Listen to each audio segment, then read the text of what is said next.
إن أنت كما تدعي فقل أنت ولا تقل قال الأصمعي.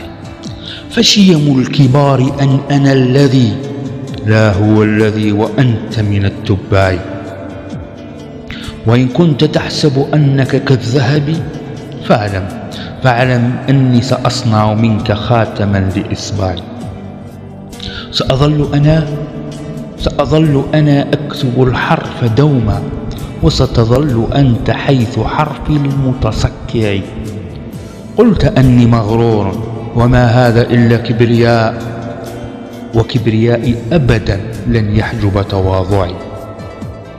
لن أنحني لك أبدا وإن كنت ما كنت، فأنا جنس لغير الله ما أنا براكعي. الفرق بيني وبينك حيث لا نقارنه، وهل تقارن روعة الشلال بالمستنقع؟ قم وانصرف وحذاري وإياك، ففي القادم ستسمع الغير متوقعي. ولن أكون قلم سوء، كما أني لن أحبس كلماتي بين أضلعي. فإني حيث تمس كرامتي تلقاني كأنما سيف الحجاج على المقفع.